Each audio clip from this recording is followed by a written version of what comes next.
There are certain things that everyone knows are expensive, whether it's the extremely rare element gold that has a myriad of uses ranging from medicine to electronics as well as being ornamentally beautiful, or the much less rare diamonds that can be manufactured artificially and are mainly expensive just because De Beers decided that they should be. These are all things that can carry a hefty price tag. However, there are other materials that are even more expensive that you may never have heard of or considered just how expensive they might actually be.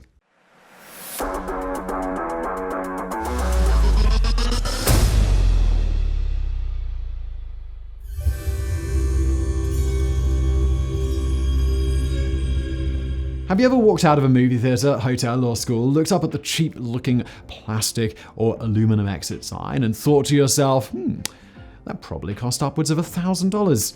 Of course not. While some of these signs may use LEDs to light up, the disadvantages of such a design is that it requires a source of power in order to work. While those LED signs are much cheaper, if the power goes out, so does your sign, rendering them largely pointless. Even if they have backup batteries, there's no knowing for sure how long they will last in the event of a power outage or how often they need to be replaced.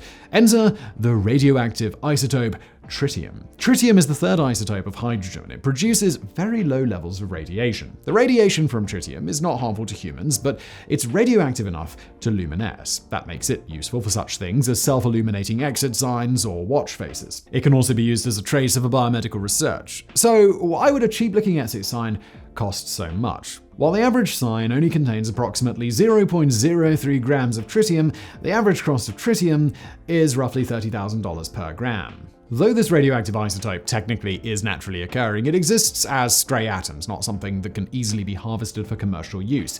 In order to produce quantities of tritium that are actually useful, it takes a nuclear reaction. The tritium we used is sourced from wastewater from nuclear power plants, and with this being the most practical source of the material, it's certainly going to be a rather expensive process. There's also the cost of properly storing and maintaining the supply. The radiation emitted from tritium is not dangerous to be near, but if ingested or inhaled, it becomes a different story. It's still unlikely to be lethal, but it can cause severe illness, so extra care needs to be taken when handling a potentially dangerous substance. And extra care, of course, means extra cost. Finally, there's the matter of shelf life. Even if production of tritium was to greatly outpace demand, its half-life is only about 12 years. That may seem like a lifetime compared to the planned obsolescence of many modern technological devices, but it's extremely short for being an integral part of a building. Excess tritium can't be indefinitely stored, and unused supplies can't be recycled or repurposed the same way other excess inventory can be gutted for parts. When it's gone, and with the aggravation of already needing to replace any self-illuminating tritium signs every decade or so,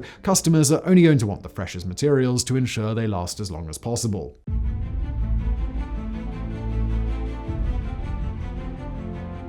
It's no surprise that Doc Brown resorted to stealing plutonium from Libyan terrorists in Back to the Future, as this stuff is not easy to come by. Plutonium is the element with the highest atomic number that occurs in nature, though only in trace amounts. The majority of plutonium is man-made, and prices range from as much as $4,000 to $20,000 per gram. The plutonium that we use is created by bombarding uranium with deuterium, the second isotope of hydrogen. Unlike tritium, that requires nuclear reactors to manufacture and carries a high price tag, deuterium is produced from seawater and costs about $1 per gram. With uranium being relatively affordable as well as about $33 per pound, it is the process itself and the expertise required to manufacture it that makes plutonium so expensive. Plutonium is predominantly used in nuclear weapons and nuclear reactors, though it does have other uses as well. Because it requires minimal shielding to protect humans from the harmful radiation and has a half-life of over 87 years, it can be an excellent source of power. The twin Voyager spacecraft that were launched in 1977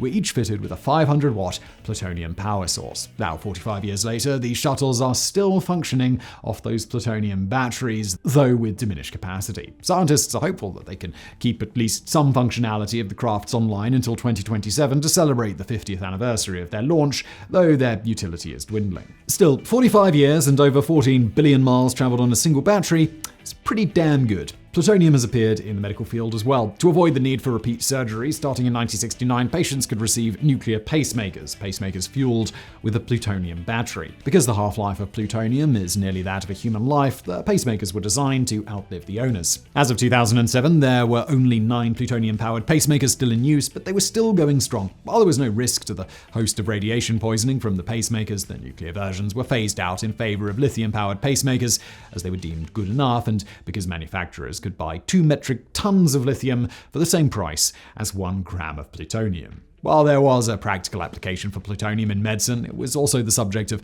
a number of unethical experiments performed on patients without consent. These experiments were designed to track how radioactive material is deposited within the human body, as well as to monitor its effects. The only useful information gleaned from this despicable science project seemed to be injecting people with radioactive material is bad for them, something that was already well understood at the time. If you happen to have enough disposable income, but the high price tag of plutonium is not a deterrent, unfortunately, it's still not legal to purchase for hopefully pretty obvious reasons. We mentioned the nuclear weapons thing, right? You can apparently, however, purchase depleted uranium off Amazon.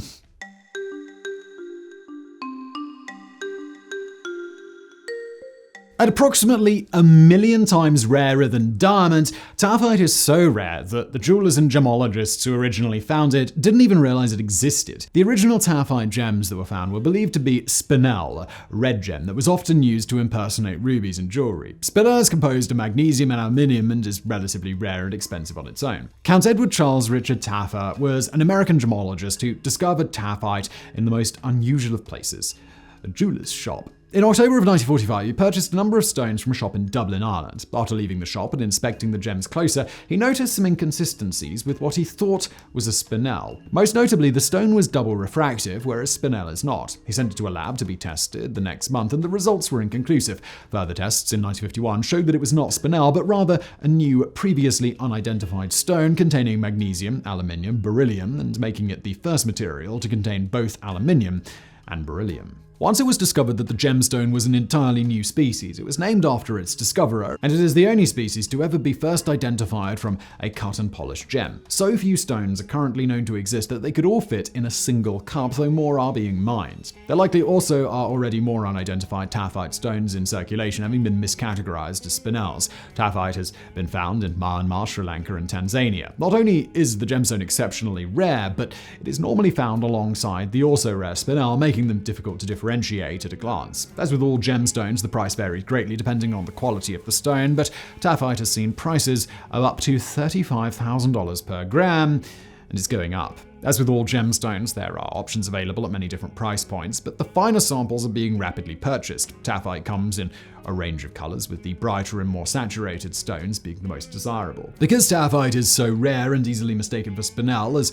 well as only having originally been identified in 1951, its existence isn't as widely known as other previous gems like rubies and sapphires. Rare gemstones are seeing a resurgence in popularity as investors look for new ways to outpace inflation, having already missed the boat on the exceptional increases in the likes of gold or Bitcoin. As more people learn about Taaffeite, the more potential it has to increase in value, and the harder it will be to find for sale. So obviously, it's not financial or investment advice, guys.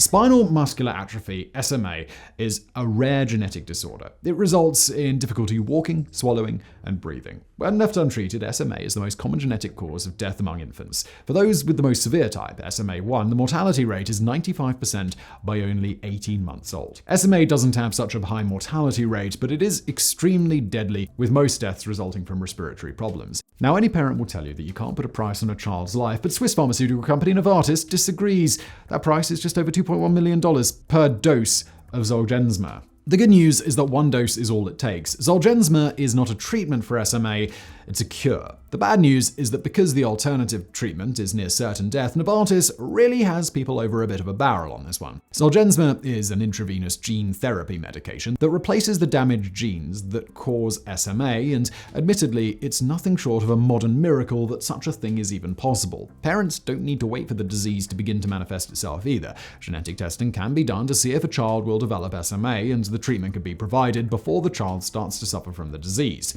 That's not to say the medication is not without its its side effects, but when the side effect of not taking the medication is, well, death, some vomiting and temporarily reduced platelet counts don't seem that bad by comparison. With its $2.1 million price tag, though, Zolgensma is the most expensive drug in the world. The dose varies depending on the size of the child and to whom it's administered to, so unfortunately there's no exact price per gram to compare it with the other materials on this list. Depending on the weight of the child, the dose could be anywhere from 20,000 per gram to nearly 130,000 per gram.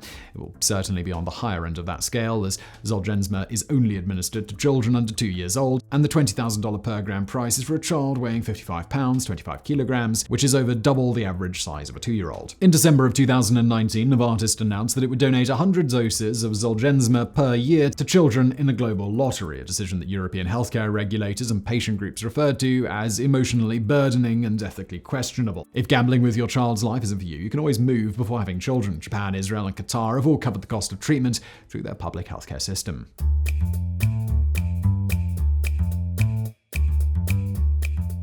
It may sound like pure science fiction, but antimatter is a very real thing, at least temporarily. Matter is made up of positively charged protons and negatively charged electrons. Antimatter is essentially the same thing, but the charge and spin of the particles are reversed, so antimatter consists of antiprotons and positrons. Obviously, there's a lot more to it than that, but that's the short explanation that we can understand. Antimatter is created in nature in very small amounts. Anything from cosmic rays to the potassium in bananas can occasionally result in antimatter, with the banana spitting out one positron every 75 minutes. Since the human body also contains potassium, you're also occasionally creating antimatter. The more you know. The reason antimatter is so expensive is because of what happens when it comes into contact with matter.